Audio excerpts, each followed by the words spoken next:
Hello. My next video is going to be a video about whether the Ark story stands up, whether we can feasibly even think about what we see today really came out of the Ark, and if the Ark story didn't really happen, what that means for anybody who still believes in the Bible. What's the ramifications of that if that story cannot be true? But I'm not going to do that story today, because I actually was thinking, due to an interesting conversation on my other video with one of these Holy Joes who's arguing with me about things, who knows. And it's this thing about the angels, because I alluded to the fact that maybe the angels had helped make the creatures on the earth. Now, I don't think it's too wild to even think. I know obviously the Bible doesn't say that, but it's a bit like, and God did this, and God did that, and God did the other, and God did whatever. But I likened it to, it's only the dog, and no farting this time, and I liked it, or scratching, and I liked it to the fact that a builder of a bridge, or a famous building, or a boat, or a large housing estate, we say that person made it. When in fact they didn't make it. A cast of thousands made it, but they drew up the original plans and take the original they take the full responsibility. It stands in their name. So we have, for instance, Sir Robert McAlpine made lots of houses. Although Robert McAlpine probably never went to the site. Things like that. There's famous people have made certain things, but famous people have won famous battles, but they never took part of the battle themselves. But they will take all the credit for winning it or ultimately losing it. So I'd imagined that that potentially when the Earth was made, that at that time there would have been the angelic creatures had all been well established and might have been around for thousands of million years, doing whatever they do, waiting for their next big project, and then all of a sudden I believe that God may say, I tell you what, let's make something physical, let's get physical. And everybody was absolutely up for it, and I think that's how they were involved. They may not be involved, so it's inconsequential to whether they actually did make anything on the earth or not. But what's not inconsequential is the conversation that must have occurred in heaven. Hold on, he's just left the door open. Stop leaving the door open, you're hopeless. So, in heaven, there are conversations. We know, because we know according to the Bible that there are recordings of conversations that occur. God just doesn't, God's not like somewhere, I don't know, and nobody is not approachable and nobody knows the things. We know according to looking in the Bible, there are conversations allegedly occurring in heaven all the time, and we know that there have been many appearances in the Hebrew scriptures of angels appearing on the earth. Now, when they appeared on the earth, they had specific roles to play. Now, you can't imagine that the angels just decided, I tell you what, let's go down there, I fancy having a scrap with Jacob. I really fancy a fight today. I'm going to fight with Jacob. He's up for a good fight. And then cheat by sticking your fingers. See those angels, the flipping dirty play. Or God telling Abraham to kill his son, and just before he's about to commit murder and kill his son, that the angel, you don't need to do that.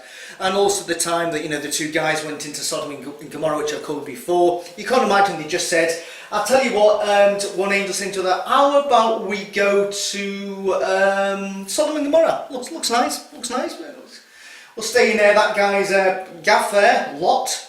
We'll stay with Lot, looks a nice gaff. Lot's bed and breakfast, we'll go and stay there. We'll go out in the nightlife and we'll see what it's all about.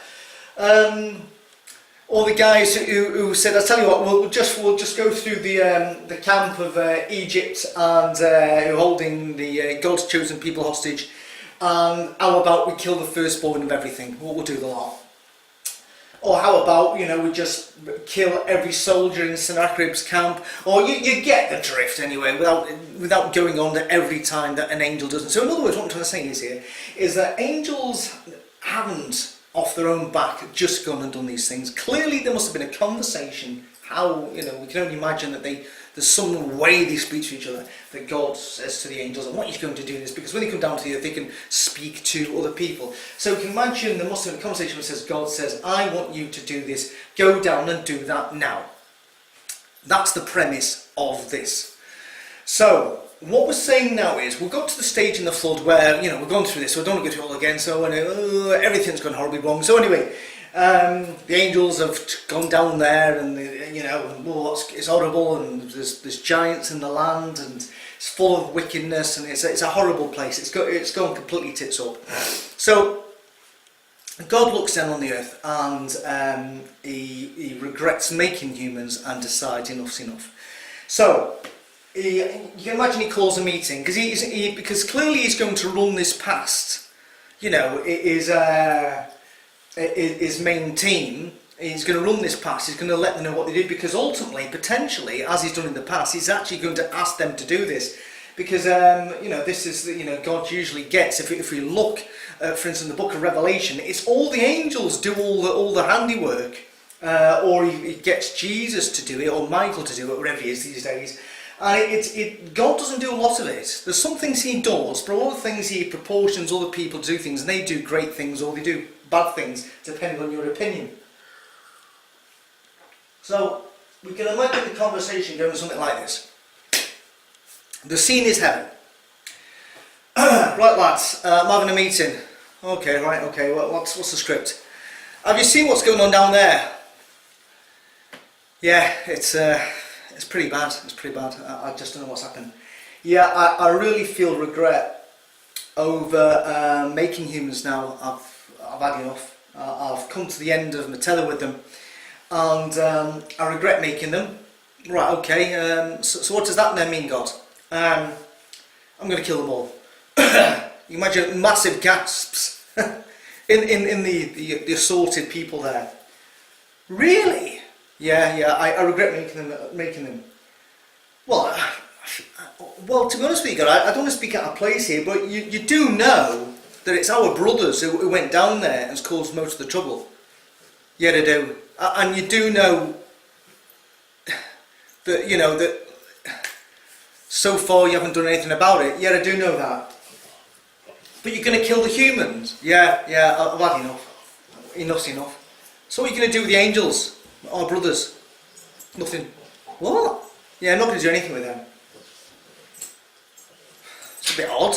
Well, I'm God, I can do what I like. Okay, yeah, right, you're right. Well, I don't want to speak out of place here, but when Satan went down to the Garden of Eden, yeah, and you know what happened at the back of that? Yeah, I do. You sort of cursed them and said that they're going to die. Yeah, I do. And booted them out of the Garden of Eden, right? Why didn't you then ban any angels going to earth at all, in any sort of spirit form at all? I never thought about it. You never thought about it. You've seen what happened when one went down there, and the chaos it's caused, and now you've allowed loads of them to go down there, all our brothers, and you just let it happen. Why did you give us the ability to transform into material bodies? Why didn't you just, you're God, you could have changed our makeup that would stop us doing this, and therefore our brothers wouldn't have been tempted to go down there to engage with sexual relations with humankind. Why didn't you stop that? I don't understand it. Did you not see that was going to happen? No, I didn't see that coming. But you're God. I know. I've been trying to figure this one out. Oh, right, okay. So, what's your intention to do? How are you going to kill them? I've been thinking about it. Yeah, okay. And I'm going to drown them. What? How are you going to drown them? They're nowhere near the sea. How are you going to drown them? I'm going to make it rain for 40 days and 40 nights. I'm going to cover the planet in water, and they're all going to drown. You can imagine gasping the angelic audience. One of them goes, hold on a second, what about the monkeys? What about the monkeys? Well, they're going to drown as well. Yeah, no. Hold on a second, I spent ages on those monkeys. I spent an absolute age, and I just didn't create one monkey. I created a whole load of different monkeys to make it more interesting. I spent ages on these monkeys. Well, come on. Wouldn't it be more fairer if you just killed the Nephilim, killed our brothers who've sinned against you, killed the really violent people in the earth, and just left the ones who are not too bad, and the children? Or why don't we just kill the parents and bring up the children? We'll go down there and instruct them. Wouldn't that be a fairer thing to do? And we could start again with the children. And this time definitely stop any of my brothers going down there, because I certainly wouldn't do that. Why don't you just do that? Wouldn't that be a fairer thing to do? Oh. Well, I suppose so, but how could I do that? Well, I'm sure I could do myself. I'm sure I could go down there, and I'm strong enough, or a fuse could go down there and we could just go, right, dead, and we could do it in the sleep, no pain at all, no water required. You could deal with the angel, because I don't like killing my brothers. You made us so you can kill us, and the Nephilim shouldn't be any problem at all. And in that way, we get to save the planet, and the monkeys too, because I spent a lot of time with those monkeys. Nah. No, I've made up my mind. It's going to be a flood. Well, I've got to admit, God, I'm massively disappointed with your stand on this. I don't understand it. None of this makes any sense. Yeah. Sorry, I don't want any part of this at all. I don't think it's right. I don't think it's a lovely thing to do, and I'm not going to be part of it. So what do you think, Jesus? Well, Michael, whatever you're called. You're very quiet over there. Why aren't you saying anything? Surely you've got a viewpoint. Well, I have. So what's your viewpoint? I think it's a great idea. What? You agree with your dad? You do. Why is that? Well, didn't you hear? No. Well, you know when that carrying happened in the Garden of Eden? Yeah. Well, God came out with his first prophecy. He's going to write it down in some book called Genesis 3:15. Yeah. Oh, what was that then? Well, there's something that's going to be like some enmity between the woman's seed and the seed of the snake. All right, it's a bit symbolic. I don't quite understand it. Yeah, well, there's this sort of thing, the bruising in the head and bruising in the heel. I said, well, what does that mean? He says it's something to do with me, so I get bruised in the heel.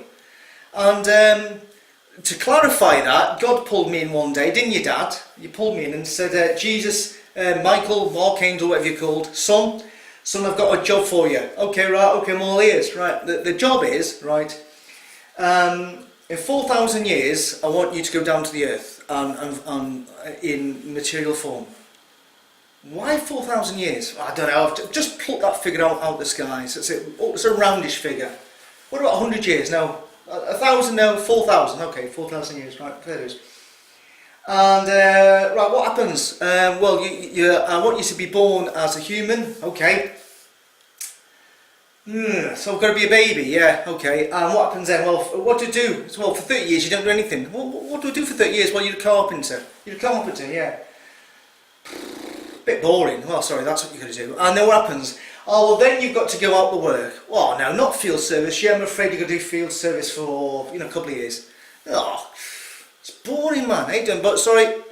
Okay, not a problem. Okay, what happens then? Do I, give some good news and then I come back? Well, you do. But first thing is, you've got to go out for a last meal with all your chums before you go. Oh, right, okay, that sounds brilliant. There's a downside to this. One of your chums is going to dob you into the local authority, the ruling authority at the time. Okay, well, okay, so what happens next? Well, they'll take you inside and they'll torture you. What? Is that going to hurt? Well, a bit. So, okay, so they're going to torture me. What happens next?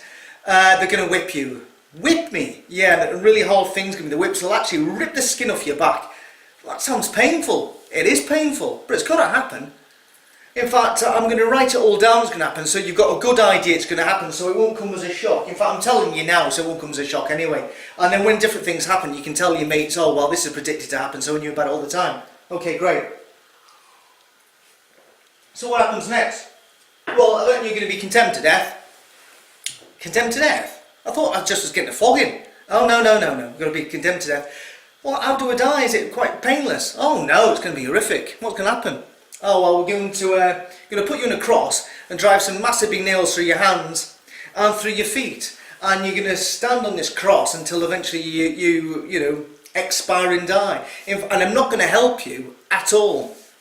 And you'll probably just cry out and wonder why I've abandoned you. Well, you've got to do it on your own feet.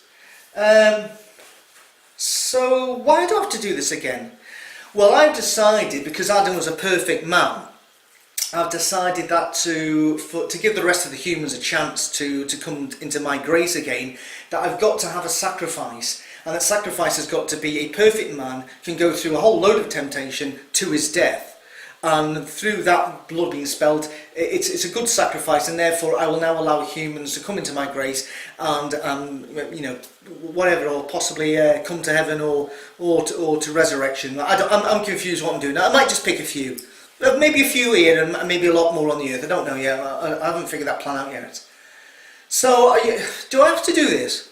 Yeah, you do. Why is that? Well, I'm God. Okay. Right, so you didn't know any of this conversation then between me and God? No, Michael, Jesus, Archangel, the Son of God. I didn't know anything about this, right? Okay. Well, I can see why you're not too keen then.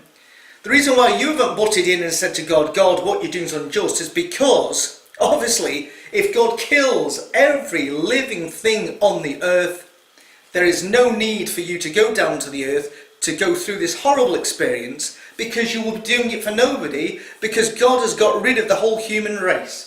I can see where you're coming from. I can see why you haven't uttered a word and why you agree with your dad, because you don't want to go through that experience. It all makes perfect sense. Maybe if I was in your place, I may have said the same thing, but as I only designed the monkeys, and who did the kangaroos? You? Yeah, he did the kangaroos. Are you happy seeing them go? Well, he's not happy either. He did the kangaroos, and he did that thing, when the baby comes up and it managed to crawl up the pouch. That was absolutely brilliant. No other creature does that.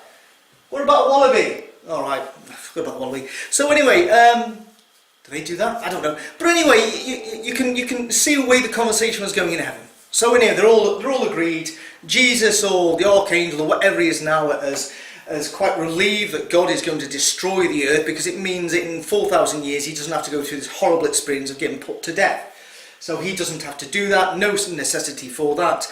The prophecy of Genesis 3:15 is not going to be fulfilled. In fact, a bit bizarre. Why God say that, and then so many years later decide we'll abandon option A. It ain't happening. My son's not going to die for these bunch of twats down here. It's ridiculous. I know that my own heavenly sons are responsible for the trouble, but bizarrely I'm a bit skewed with actually apportioning the correct blame here and punishing the right people. So that's it. Right, okay. So God says, okay, I'm going to do the flood probably tomorrow. Any volunteers? No volunteers? Well, it looks like it's just me and you, son, then. Okay, well, we'll do this. We'll look at... Oh, no. We forgot about Noah. And there the plan changed. At that point, God the All-Seeing, the Almighty, the All-Wise, all of a sudden, the plan had gone horribly wrong. And Jesus went, oh, Christ, I thought he wasn't going to spot him. Because then Jesus now knows that, game's back on. Back to plan A. So, the angels go, oh, well, that changes everything then. You can't do the drowning. He says, oh, thank God. All those monkeys will be relieved. Thank God it's not drowning. Thank God it's going. So God says, I don't know why you're laughing. I says, I'm still going to flood the planet. What? So how are you going to save Noah then and his sons and his sons' wives? How are you going to save them? I'm going to build a boat. What you're going to build a boat, or we're going to build a boat? No. Noah's going to build a boat. It'll take him ages. Okay, we'll give him a bit of time to build it. He's going to build a boat. Has he ever built a boat before? No. So how is he going to build a boat?